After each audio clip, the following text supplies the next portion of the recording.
নিয়ে তবে আপনাদের কাছে এসেছি আজকে। এমনি আমি মমতাজুল ইসলাম আসেনি, আপনাদেরকে এমনি বলতে আসেনি। অনেক ডকুমেন্টস রয়েছে, ওনাদের বইয়ের ভিতরে পাওয়া যাচ্ছে নবী হাজির নাজির নয়। আপনি কি করে কথা বলছেন? শিরক। কোন মানুষ যদি বলে পৃথিবীতে আবার আল্লাহ নবী সাল্লাল্লাহু আলাইহি ওয়াসাল্লাম আসবেন, তাহলে তার ঈমান খাতরা হয়ে যাবে, তিনি আসতে পারবেন না। একজন নবী পৃথিবীতে আসবেন, তিনি হচ্ছেন কে? ঈসা কে আলাইহিস সালাম। এবার আপনাকে একটা যুক্তিসঙ্গত কথা বলি। আল্লাহ নবী সাল্লাল্লাহু আলাইহি ওয়াসাল্লামের একটা জামাই ছিল, তার নাম কি? হযরতে উসমান। আল্লাহ নবী সাল্লাল্লাহু আলাইহি ওয়াসাল্লামের একটা শ্বশুর ছিল, তার নাম কি?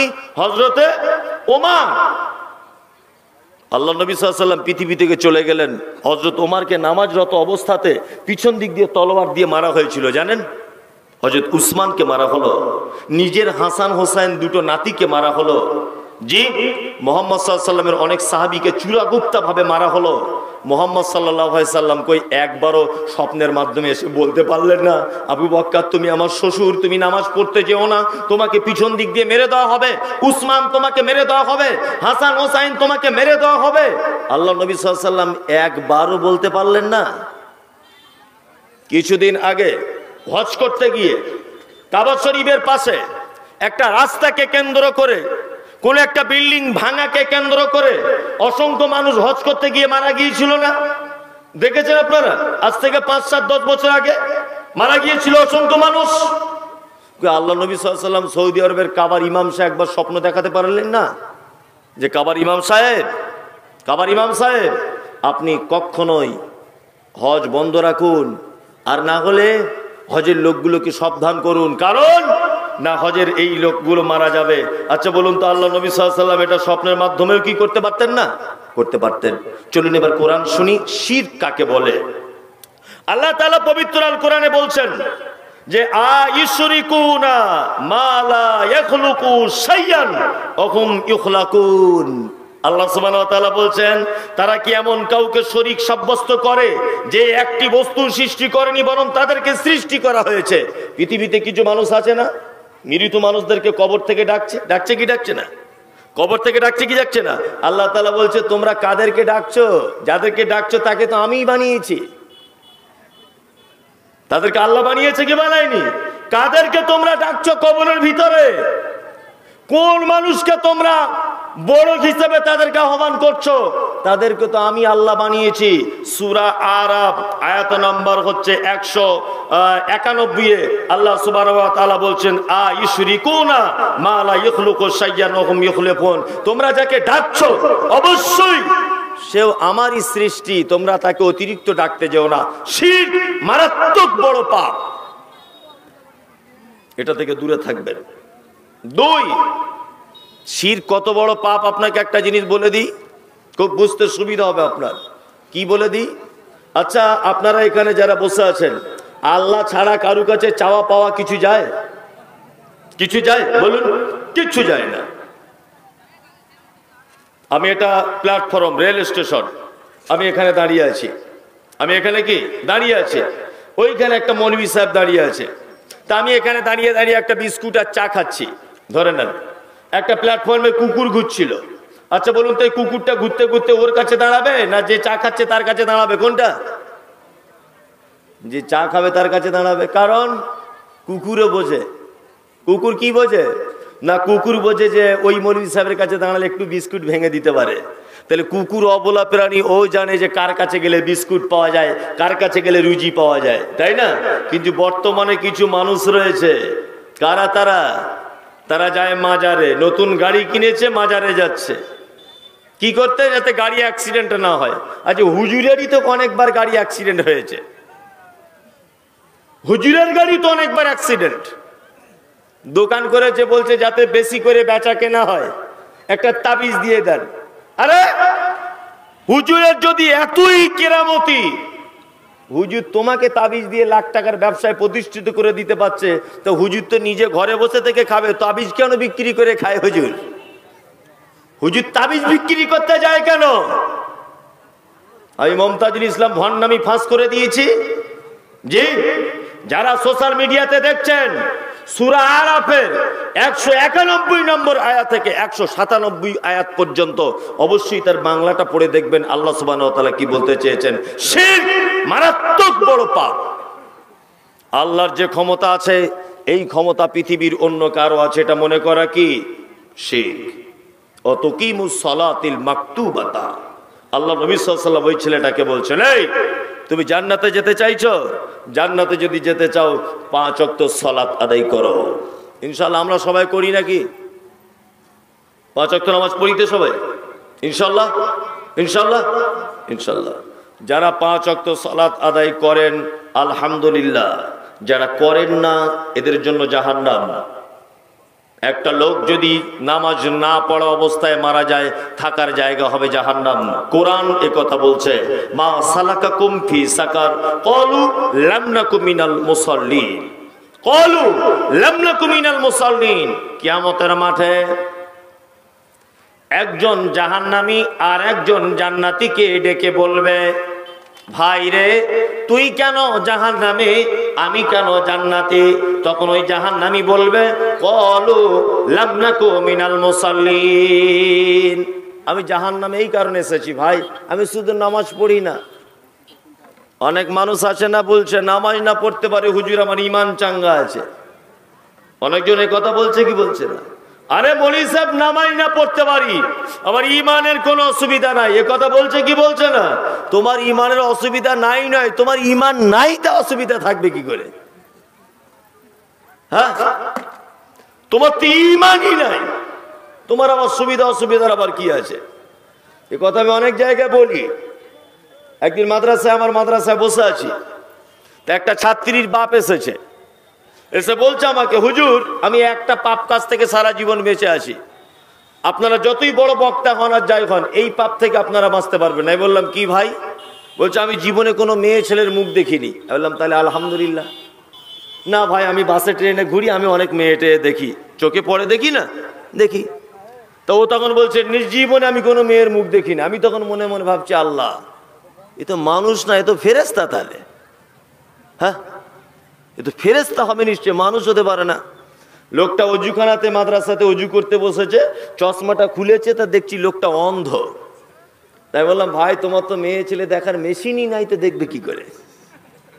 তো তো মেশিন খারাপ। আমার মতো মেশিন যদি তোমায় থাকতো তবেই তো তুমি দেখতে পেতে। জি, তোমার তো মেশিন নাই, তো ওর ঈমান খারাপ হবে কি করে? নামাজ পড়ে না বলে তো ঈমানই নাই, তারপর খারাপ হবার গল্প কি করে? জি, ও তো ঈমানই নাই। মারাত্মক বড় একটা ইবাদত, তার নাম কি? সালাত। আল্লাহ নবী সাল্লাল্লাহু আলাইহি ওয়াসাল্লাম ছেলেটাকে বলছে তুমি 5 ওয়াক্ত সালাত আদায় করবে, অততে যাকাতিল মাফরুজাতা, আর যাকাত দিয়ে দিবে। তোমার যদি বছরে যাকাতের হিসাবে যদি তুমি চলে আসো, আমরা মুসলিম সমাজ যাকাত দিই, যত লোক যাকাত দিই তার থেকে বেশি মানুষ নিজের যাকাত নিজে খাই। 50 লাখ টাকার মালিক রমজান মাসে যাকাত দেয়, কি করে না 100টা শাড়ি কিনে আনে, 100টা লুঙ্গি কিনে আনে। কে তোমার শাড়ি লুঙ্গি কিনতে বলেছে? এই যাকাত কি তোমার টাকা নাকি তা তুমি লুঙ্গি কিনতে গেলে? যাকাত আপনার টাকা যে আপনি শাড়ি কিনতে গেলেন? সবাই যদি তাকে গরিব মানুষকে লুঙ্গি আর শাড়ি আর ব্লাউজ দেয়, তো ঈদের দিনে ওর মাংসকে কিনতে টাকা দিবে?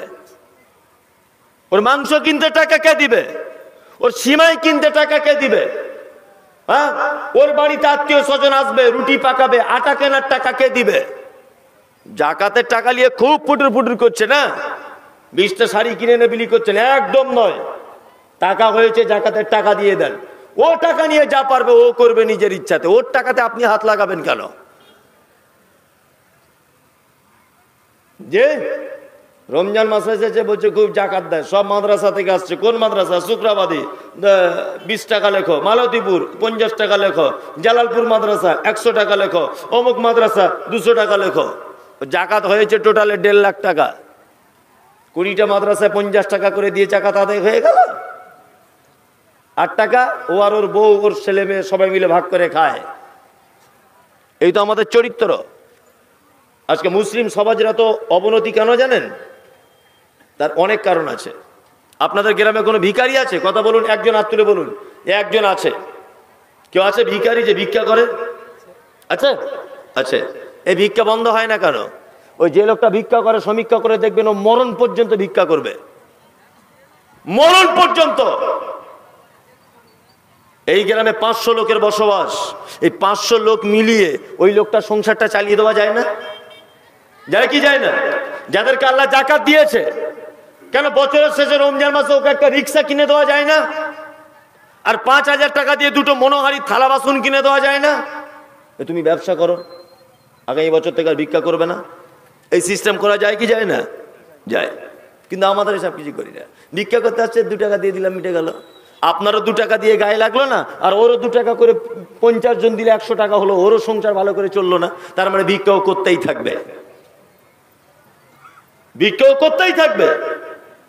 আপনার গ্রামে যে 2টো ভিখারি আছে, এই 2টো ভিখারির দায়িত্ব যদি আপনারা গোটা গ্রামের মানুষ যদি নেন, প্রত্যেক গ্রামের মানুষ যদি নিজেদের গ্রামের ভিখারিগুলোর দায়িত্ব নেয়, তাহলে আর ভিক্ষুক থাকবে না, কমবে না, বাড়বে? কোনটা?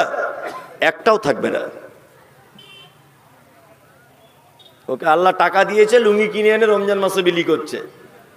কি একেবারে দানির বেটা, একদম নয়। অতাহুজ্জাল বাইত, আল্লাহ নবী সাল্লাল্লাহু আলাইহি ওয়াসাল্লাম তিনি বলছেন, কাবা থেকে ফেরত আসার মতো টাকা যদি তোমার কাছে থাকে, অবশ্যই তুমি একবার হজ করে এসো। এখন তো আবার হজ করা নয়, এখন হজ করা নয়, এখন সব মানুষ হয়েছে সেলফি হাজি। হজ করতে যাচ্ছে আর এইরকম করে ছবি তুলে ছাড়ছে, বুঝছি কেমন হচ্ছে দেখো। হ্যাঁ, পা কোথাকার হজ করতে যাচ্ছে, আবার সাথে করে ক্যামেরাম্যান নিয়ে যাচ্ছে। কাবা শরীফে তোয়াফ করছে, ওটা আবার ক্যামেরা করে দেখাচ্ছে। আমাদের হুজুর এখন তোয়াফে মগ্ন, হুজুর এখন নেড়া করছে, সেটাও আবার দিচ্ছে। জি, হুজুর হজ করতে গিয়ে নেড়া হচ্ছে, সেটাও দিচ্ছে। এরপরে দেখবেন হুজুর পায়খানা করতে যাবে, সেখানেও ক্যামেরা লাগানো আছে। আশ্চর্য ব্যাপার। আপনি জানেন না যে দান করার কারণেই অনেক মানুষ জাহান্নামে যাবে? দান করার কারণে অনেক মানুষ জাহান্নামে যাবে, শুধু দান করার কারণে জাহান্নামে যাবে। এই ঘটনা আমি অনেকবার বলেছি, আবার আপনাকে বলছি। প্রথম যখন লকডাউন শুরু হয়, প্রথম যখন লকডাউন যখন শুরু হয়, তখন আমি শিয়ালদা প্ল্যাটফর্মের একদিন গেলাম কোন রাত্রিতে কোন একটা কাজের জন্য। খুব মন দিয়ে কথাটা শুনুন। তা একটা অসুস্থ মানুষ ছিল হসপিটালে, তার সঙ্গে দেখা করতে গেলাম।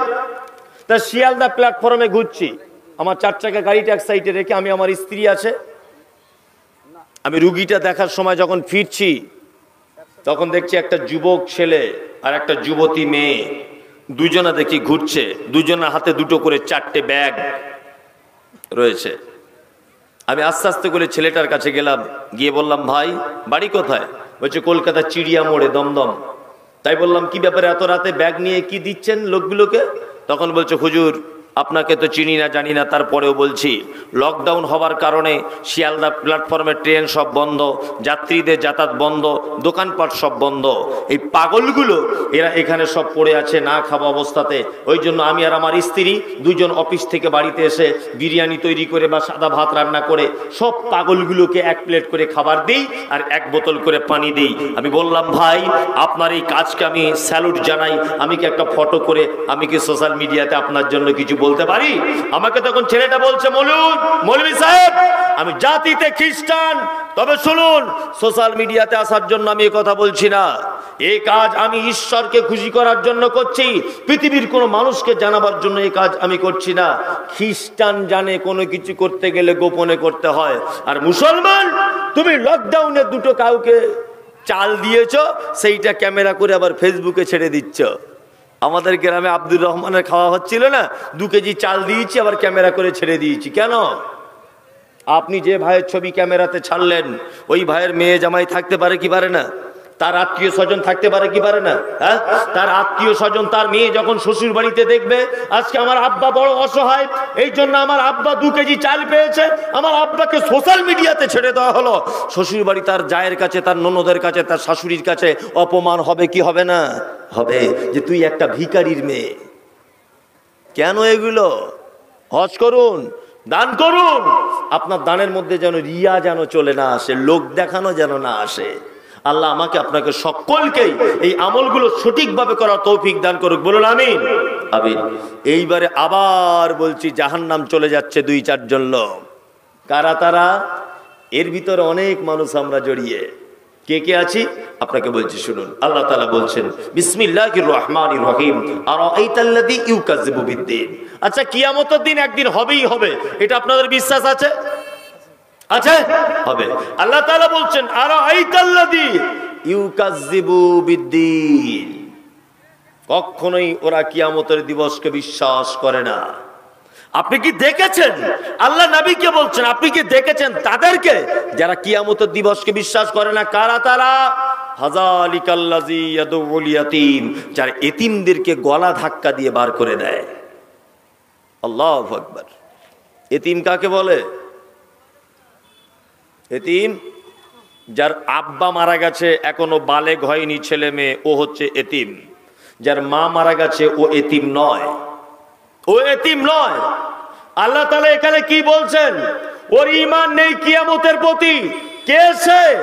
যে এতিমকে গলা ধাক্কা দিয়ে বাড়ি থেকে বার করে দেয়। এখানে একটা মজার কথা আপনাকে বলে রাখছি, আপনি খুব ধৈর্য এবং মনোযোগ সহকারে শুনুন। আচ্ছা বলুন তো, এখানে আল্লাহ এই আয়াতে এতিমের পক্ষে না বিপক্ষে? কোনটা? আল্লাহ এতিমের পক্ষে, যে ওদের সঙ্গে অসৎ ব্যবহার করিও না। এবার আপনাদেরকে একটা কথা জিজ্ঞেস করছি, খুব মন দিয়ে উত্তরটা দেবেন। যারা জমি জায়গার ব্যাপারে একটু বোঝেন বা মুহুরি টাইপের একটু বোঝেন, আপনারা এরকম কেউ আছেন যে আমি একটু জমি জায়গার ব্যাপারে বুঝি? মুহুরি হতে হবে না, এমনি একটু বোঝেন কেউ আছেন এখানে? একজন, আলহামদুলিল্লাহ, হাত নামান। আমি কিচ্ছু জিজ্ঞেস করব না, আমি একটা কথা শুধু আপনাকে জিজ্ঞেস করব। কথাটা কি? আচ্ছা, আমি মমতাজুল ইসলাম, আমার আব্বা বেঁচে আছে, আমার একটা ছেলে আছে, আমার ছেলে আর আমার বাপ বেঁচে আছে। আপনারা দুজন উত্তরটা দেবেন। আমার বাপ আর আমার ছেলে বেঁচে আছে, আমি মাঝখান থেকে মারা গেলাম। আচ্ছা বলুন তো, আমার বাপের সম্পত্তি আমার বেটা পাবে কি পাবে না? আপনি তার মানে বুঝতে পারেননি। পাবে? পাবে না। ইয়েস, পাবে না। ফারায়েজ হিসাবে আল্লাহর ঘোষণা অনুযায়ী ও পাবে না। নাউজুবিল্লাহ, কথাটা বলতে চাইছি না, তবু আপনাকে বলছি। তাহলে আল্লাহ একই মুখে দুই রকম কথা। জি, প্রথম বললেন এতিমদের সঙ্গে অসৎ ব্যবহার করিও না, তারপরে কি বলছেন? যে দাদু বেঁচে আছে, পোতা বেঁচে আছে, মাঝখানে বেটা মারা গেছে, পোতা সম্পত্তি পাবে না। এ কঠিন বড় গেঁড়া কল। আল্লাহ সুবহানাহু ওয়া তাআলা, অনেক দাদু আছে না, এইরকম দাদু নাই যে বেটা মারা গেছে বলে পোতাকে ফাঁকি দেবে বলে বৌমাকে মিথ্যা অপবাদ দিয়ে বাড়ি থেকে তাড়িয়ে দিয়েছে? আছে না? আছে। ওই দাদু, আল্লাহ আপনাকে এই কারণে ওর নির্দিষ্ট মানে ওর মিরাস বার করে, এই কারণে ওর মিরাসটা বার করা হয়নি, ওর অংশটা আল্লাহ এমনি বার করেনি। এই জন্য, কিসের জন্য? দাদু তোমাকে চরম পরীক্ষায় ফেলে দেওয়া হয়েছে। দেখবো দাদু তোমায় পরীক্ষায় পাস করতে পারো কিনা। তুমি আগে ঘরের এতিমের সঙ্গে কেমন ব্যবহার করো দেখি, তবে তো পরের এতিমের সঙ্গে ভালো ব্যবহার করবে। জি, এরকম আছে না নাই? অনেক দাদু আছে সমাজে, অনেক এতিমরা এগুলো ধুঁকছে। আল্লাহ নবীর কাছে একজন লোক এসেছেন, এসে বলছেন, দয়ার নবী গো, আমার সব কিছু আছে, কিন্তু আমার মনটা ভারী শক্ত, মনটা আমার নরম হয় না। বিশ্ব নবী বলছেন, তুমি বাড়ি ফিরে যাও, তোমার পড়োশীদের ভিতরে যদি কোনো এতিম বাচ্চা যদি থাকে, তাহলে তুমি তার মাথায় হাত বুলিয়ে দাও, আল্লাহ তোমার মনটাকে নরম করে দিবে, আল্লাহ তোমার মনে শান্তি দিবে। তুমি এতিমের মাথায় হাত বুলিয়ে দাও। বন্ধুরে আমার, আপনার কাছে বিনীত অনুরোধ করে বলছি, পৃথিবীতে জান্নাতে যাবার অনেক মাধ্যম রয়েছে। বাপ মাকে সেবা করে জান্নাতে যাওয়া যায়, পিতা মাতাকে সেবা করে জান্নাতে যাওয়া যায়, দান করে জান্নাতে যাওয়া যায়। এর মধ্যে এটাও রয়েছে, এতিমকে 1 টাকা দিয়ে সহযোগিতা করলে এর বিনিময়েও জান্নাত পাওয়া যায়। এর বিনিময়েও জান্নাত পাওয়া যায়।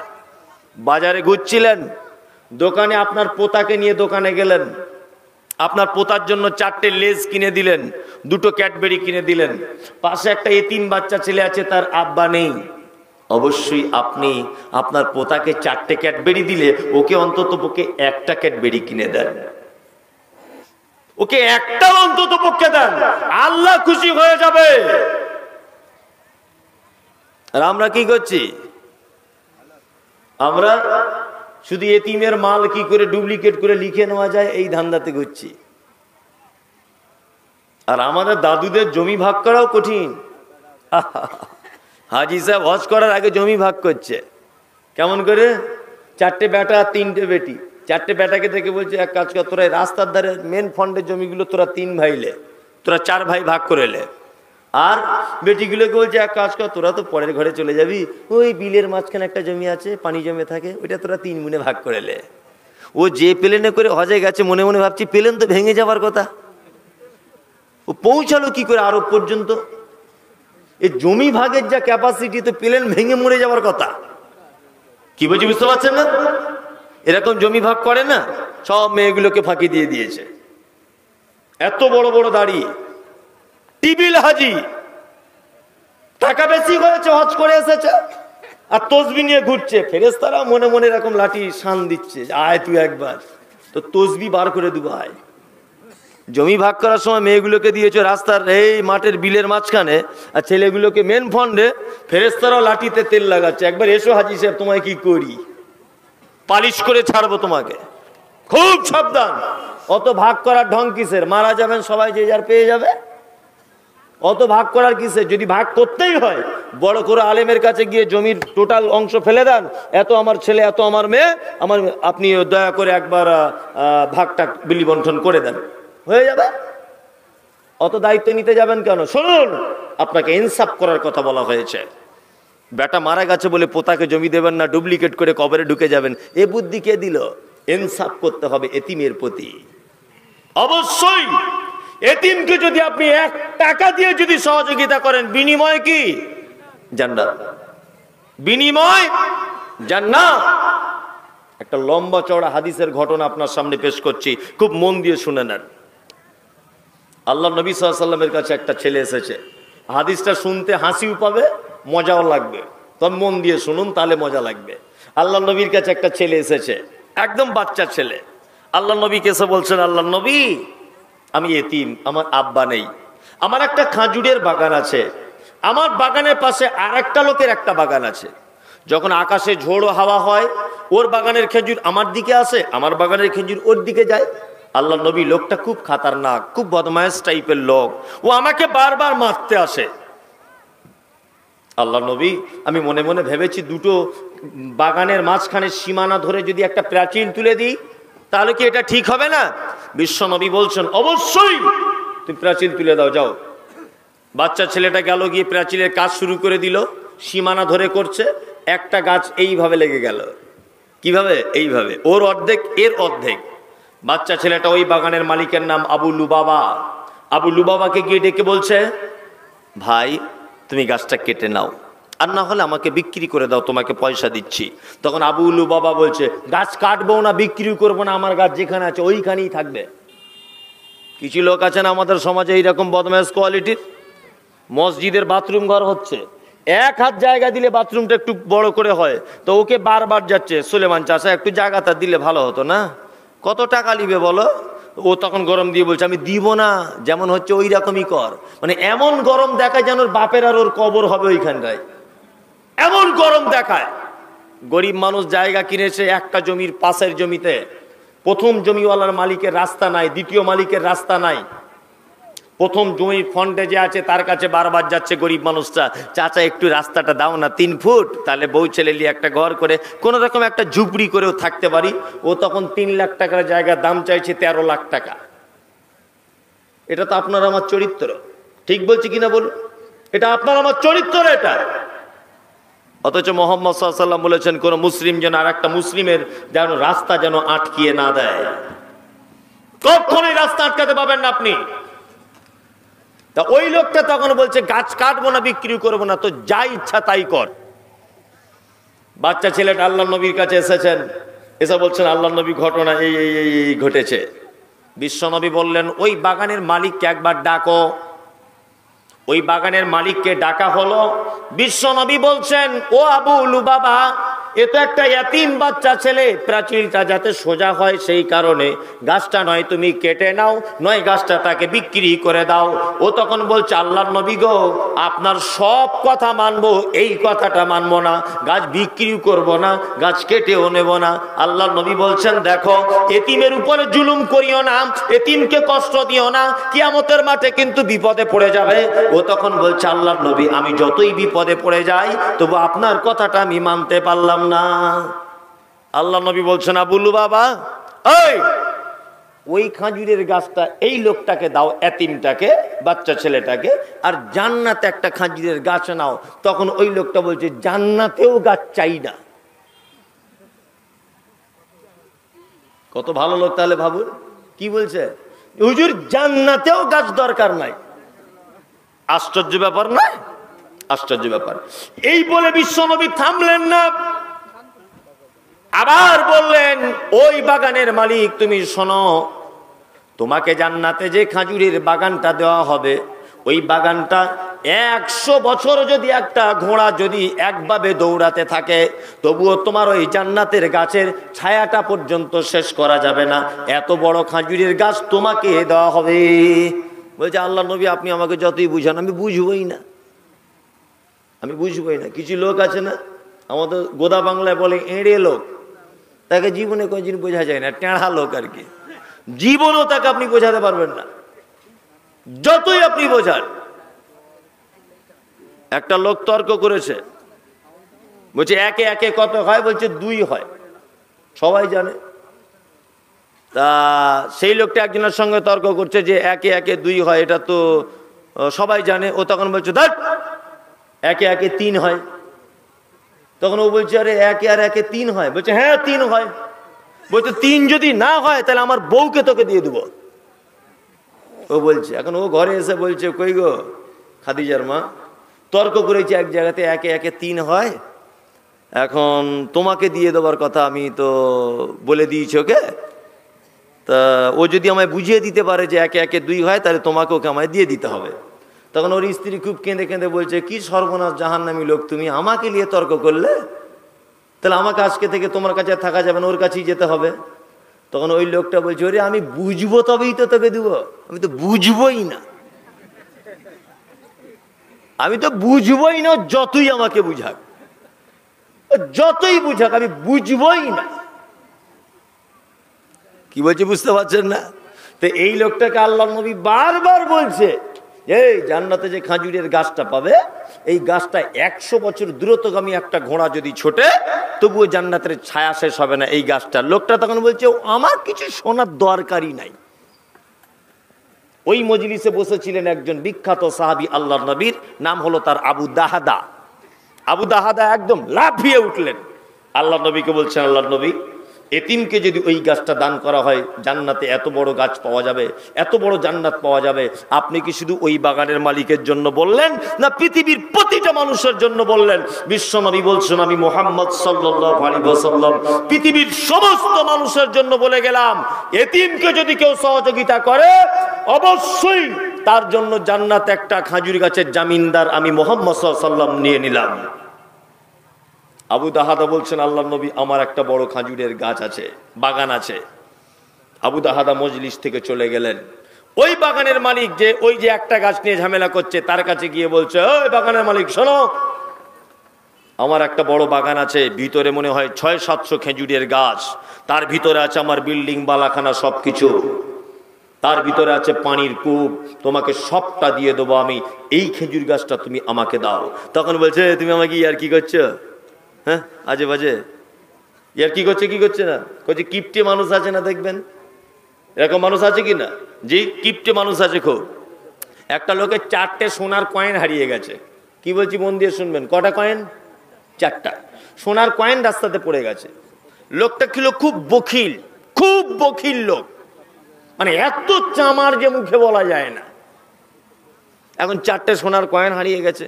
এখন ওই লোকের একটা বন্ধু ছিল, খুব অন্তরের বন্ধু। এই বন্ধুর মেয়েটা এখন রাস্তা দিয়ে হেঁটে হেঁটে প্রাইভেট পড়তে যাচ্ছিল। প্রাইভেট পড়তে গিয়ে এখন ওই 4টে সোনার কয়েন ও পেয়েছে। এখন এরা দুই বন্ধু গল্প করেছে, ও কৃপণ লোকটার তো মন খুব খারাপ যে 4টে সোনার কয়েন হারিয়ে গেছে। ওর বন্ধুর সঙ্গে গল্প করেছে। তো এই মেয়েটা এখন কয়েনগুলো নিয়ে ওর বাপকে দিয়ে বলছে, আব্বা দেখো না 4টে সোনার কয়েন পয়সা পেয়েছি। বাচ্চা মেয়ে, ও তখন বলছে এটা হচ্ছে তোর সেই কিপ্টে যে লোকটা আছে আমার বন্ধু, ওই কিপ্টে বন্ধুর রে, ওরই 4টে পড়ে গেছে। এখন এই আল্লাহওয়ালা মানুষ গরিব হলে কি হবে, এ 4টে কয়েন নিয়ে সেই চামার লোকটার বাড়িতে গেছে, গিয়ে বলছে ভাই আব্দুল্লাহ, তোমার সে কয়েন হারিয়ে গিয়েছিল না, আমার মেয়ে পেয়েছিল, এই নাও ভাই তোমার কয়েন। ও তখন চালাকি করে বলছে, এই আমার 5টা কয়েন হারিয়ে গিয়েছিল, তোর মেয়ে একটা চুরি করে নিয়েছে। এখন এই আল্লাহওয়ালা লোকটা খুব বড় বিপদে, এ তো কঠিন ব্যাপারে, ভালো কাজ করতে গিয়ে ফেসে গেলাম।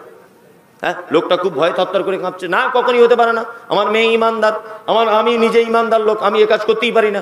ও তখন আর একটা বেশি করে লোয়া ধান্দা করতে গিয়ে বলছে, কখনোই নয়, 5টা কয়েন ছিল আমার, একটা তোর বেটি চুরি করেছে। নিয়ে কিপ্টে লোকটা কোর্টে মামলা করেছে। এখন জজ জিজ্ঞেস করছে, মা এই কিপ্টেকে জিজ্ঞেস করছে তোমার কটা হারিয়েছিল কয়েন? তা কিপ্টা বুড়া তখন বলছে আমার 5টা হারিয়েছে। মেয়েটাকে জিজ্ঞেস করে বলছে, মা তুমি কটা পেয়েছো? বলছে স্যার আমি 4টে পেয়েছি। তখন জজ রায় দিয়ে দিল, ঠিক আছে 4টে যখন পেয়েছে এটা তাহলে অন্য কারো হবে, আবার কেউ 5টা পাওয়ার খোঁজ হলে আপনাকে খবর দেওয়া হবে। তখন কিপ্টে তখন বলছে, হুজুর না আমি ভুল করে বলেছি, ওই 4টি আমার। কি বুঝলেন? এরকম বদমাশ লোক আছে না, আছে কি নাই? জজের রায়টা দেখুন, বলছে 4টে যখন এই মেয়েটা পেয়েছে তাহলে এটা নিশ্চয় আপনার নয়, অন্য কারো হতে পারে। তখন ওর একদম জান হাওড়া শিয়াল্লাহ হচ্ছে যে কি সর্বনাশ করলাম। তো কিছু লোক এরকম আছে না নাই, কিছু লোক এরকম আছে। তা আল্লাহ নবী সাল্লাল্লাহু আলাইহি ওয়াসাল্লামের সাহাবা আবু দাহাদা ওই লোকটাকে বলছে, এক কাজ করো না ভাই, আমার বাগান পুকুর খাজুর গাছ যা আছে সব তুমি নিয়ে নাও, এই গাছটা শুধু আমাকে তুমি দাও। ওই বাগানের মালিক বলছে, ইয়ার কি করছো না? কি বলছে ইয়ার কি করছি না, সত্যি বলছি, আমার সব কিছু তোমাকে দিয়ে দেবো, বিনিময়ে তোমার এই গাছটা তুমি আমাকে দাও। লোকটা রাজি হয়ে গেল। বিশ্ব নবীর সাহাবী আবু দাহাদা আস্তে আস্তে করে বাড়িতে গেলেন, বাড়ির দরজার বাইরে দাঁড়িয়ে আছেন, বিবিকে নক করছেন, বিবি দরজা খুলে বলছেন, কি ব্যাপার তুমি আজকে কেন বাড়িতে ঢুকতে চাইছো না? আবু দাহাদা তখন বলছে, বাড়িতে আর ঢোকা যাবে না, তোমার জামা কাপড়, তোমার বিল্ডিং বালাখানা, তোমার যা কিছু আছে সব কিছু বিক্রি করে দিয়েছি, শুধু তুমি মাত্র যেটা পড়ে আছো ওইটা নিয়ে চলে এসো। বিবাল বাচ্চাকে নিয়ে আবু দাহাদা চলে আসছেন। বিবি জিজ্ঞাসা করে বলছে, প্রাণ প্রিয় স্বামী কত টাকা দিয়ে বিক্রি করলে বলো? আবু দাহাদা বলছেন, বিবি শুনে নাও, আমি একটা খাজুর গাছের বিনিময়ে আমার খাজুরের গাছ, আমার পানির কূপ, আমার বিল্ডিং বালাখানা সব কিছু বিক্রি করে দিয়েছি। আল্লাহর নবী বলেছেন, একটা খাজুরের গাছের ছায়া হবে 100 বছর। দ্রুতগামী একটা ঘোড়া যদি ছুটতে থাকে তবুও সেই গাছের ছায়া শেষ করা যাবে না। বিশ্ব নবীর দরবারে আবু দাহাদা তার ছেলে মেয়েকে নিয়ে ঢুকেছেন। আল্লাহর নবীকে সে বলছেন, আল্লাহর নবী ঘটনা এই, ওই এতিম বাচ্চা ছেলেটার খাজুরের গাছ কিনে আমি তাকে দিয়ে দিয়েছি আমার সব কিছুর বিনিময়ে। বিশ্ব নবী মুচকে ঘেঁষে বলছেন, কাম্মিন ইজকিন দারাগিন ইয়া আবা দাহাদা, হে আবু দাহাদা, পৃথিবীতে তোমার থেকে ভালো লোক কে হতে পারে? হে আবু দাহাদা, পৃথিবীতে তোমার থেকে দামি লোক আর কে হতে পারে? হে আবু দাহাদা, পৃথিবীতে তোমার থেকে শ্রেষ্ঠ মানুষ আর কে হতে পারে?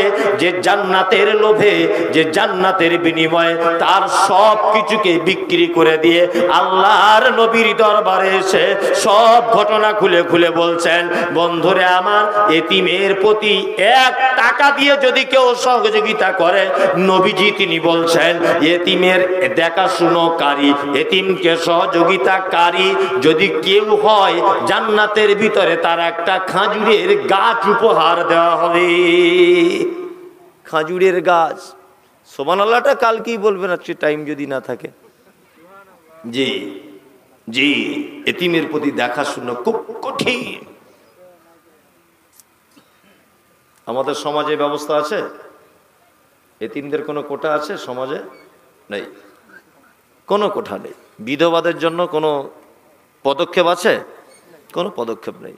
আমরা শুধু বিধবা যারা হয়েছে 30 বছরের মেয়ে, আমরা তার বদনাম খুঁজি।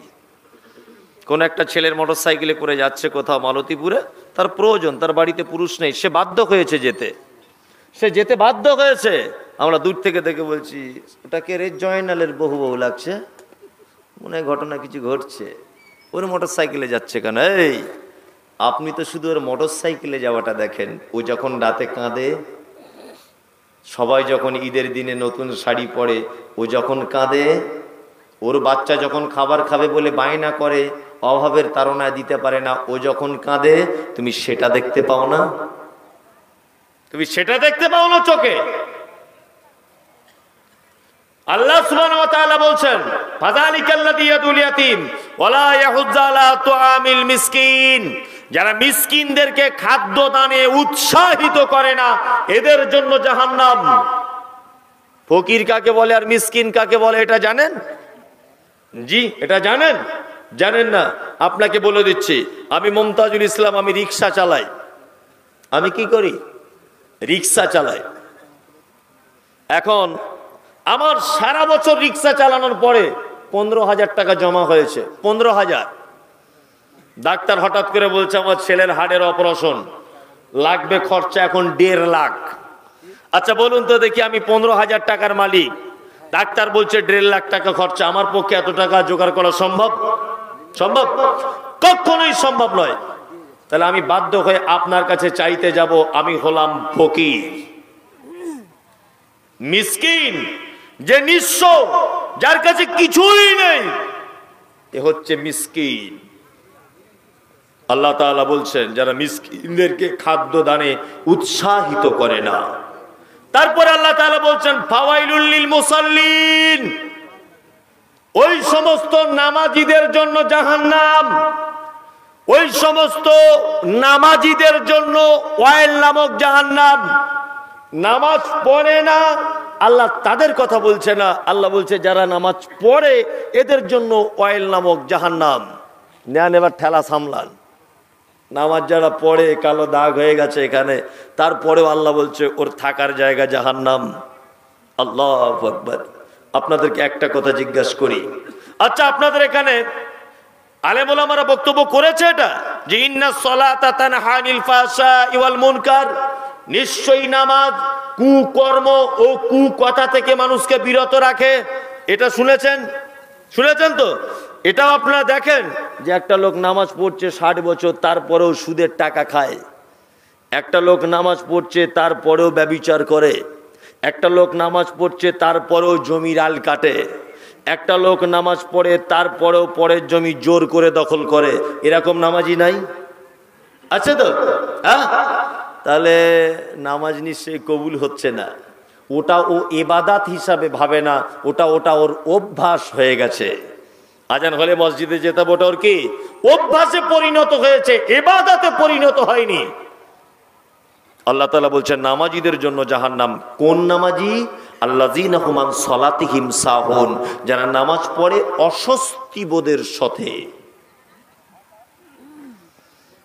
আমাদের কিছু মায়েরা আছে নামাজে এমন করে সেজদা দিচ্ছে মনে হচ্ছে 13-14 বছর প্যারালাইসিসে ভুগছে, এমন করে সেজদা দিচ্ছে। আবার কিছু লোক আছে সারাদিন দেখবেন টো টো টো টো করে ঘুরছে, কোন জমিতে পানি নাই দেখছে, কোন জমিতে সার লাগবে দেখছে, সব ভালো, আর মসজিদে এসেই এরকম চেয়ারে বসে এরকম করে নামাজ পড়ছে। এরকম লোক আছে না? ও সব ভালো, সারাদিন সাইকেল চালাচ্ছে, গোশ কিনতে যাচ্ছে, মাছ কিনতে যাচ্ছে, সব ভালো, ঠিক মসজিদে নামাজ পড়ার কথা বললে হাঁটুতে ব্যথা। কিছু লোক এরকম থাকে রমজান মাস এলে ওর গ্যাস্ট্রিক, আলসার, পালসার সবই হয়, মানে দুনিয়ার রোগ ওর ভর্তি। রমজান মাস ভালো হয়ে গেল দেখবেন জনমের খাওয়া খাচ্ছে, পুরো ভালো। ও রমজান মাস এলে ওর গ্যাস্ট্রিক হয়, মানে পাক্কা বদমাইশ লোক। কিছু লোক আছে নামাজ পড়ে, আল্লাহ তাআলা বলছেন নামাজ পড়ে অমনোযোগী সহকারে। রমজান মাসে দেখি সোশ্যাল মিডিয়াতে অনেক রকম অনেক কিছু দেখা যায়, ভণ্ডামির তো শেষ নাই। মোবাইলে ভণ্ডামির শেষ আছে। কিছু জিকির উঠেছে দেখবেন, এ ওর ঘাড়ের উপরে উঠছে, ও তাল গাছের উপরে উঠে যাচ্ছে, জিকির দেখেন না? হ্যাঁ, কঠিন ব্যাপার। ভণ্ডামি যত সব বাংলাদেশে, বুঝতে পারছেন না? বেশিরভাগ সব ভণ্ডদের বসবাস বেশিরভাগ বাংলাদেশে। আর আমাদের ইদানিং আমাদের পশ্চিম বাংলার কিছু হুজুররা এই ভণ্ডামিটা করছে, কিছু হুজুর এই ভণ্ডামিটা করছে পশ্চিম বাংলাতে। হজ করতে যাচ্ছে তবুও 4-5টা করে ক্যামেরা নিয়ে যাচ্ছে ভণ্ডামি করার জন্য, ফেমাস হবে। এইসব ভণ্ড হুজুররা কিছু করছে। জি, যত ভণ্ডামি দেখবেন। তা রমজান মাসে মোবাইলে দেখতে পাচ্ছিলাম কিছু কিছু মসজিদে 20 রেকাত তারাবি হচ্ছে। 20 রেকাত না ভাই, তুমি 20,000 রেকাত পড়ো, এতে আমার আপত্তি নাই। 20 রেকাত পড়ছে 25 মিনিট, এটা হয় কি করে? ওই কি পাছাতে ডবল সিলিন্ডারের মেশিন লাগানো আছে? এই বদমায়েশ কোথাকার, এত তাড়াতাড়ি নামাজ পড়া হয় কি করে? অধিকাংশ মানুষের নামাজ কবুল হয় না। তার একটা কারণ আছে। কারণটা কি বলুন তো? কারণটা কি? আমি ধরে নেন ভিখারি, আপনাকে আরেকটা জিনিস বুঝবেন, আমি ভিখারি, আমি ভিক্ষা করি। তা আমি এই লোকের বাড়িতে একদিন গিয়েছি, গিয়ে বলছি আমার নাম মমতাজুল ইসলাম, আমার বাড়ি উত্তর 24 পরগনা, আমি আগে বক্তা ছিলাম, এখন তক্তা হয়ে গেছি, আমার মেয়ের খুব অসুস্থ, ওই জন্য আপনার কাছে এসেছি কিছু সাহায্য চাইতে। 9টা 20 লোকালে সামচিতে নেমেছি, 12টা 20 লোকালে আবার বাড়ি চলে যাব, তাড়াতাড়ি করে আমায় কিছু ভিক্ষা দিলে খুব উপকৃত হতাম। আচ্ছা, এইভাবে যদি ওকে বলি, ও ভিক্ষা দেবে না দড়ি দিয়ে বাঁধবে? কোনটা বাঁধবে? যে শালা ভণ্ড, ভণ্ডামির জায়গা পাও না, ভণ্ডামির জায়গা পাও না, বাঁধবে আমাকে। ভিক্ষা চাওয়ার নিয়ম কি? ভিক্ষা চাওয়ার নিয়ম আসসালামু আলাইকুম ওয়া রাহমাতুল্লাহ।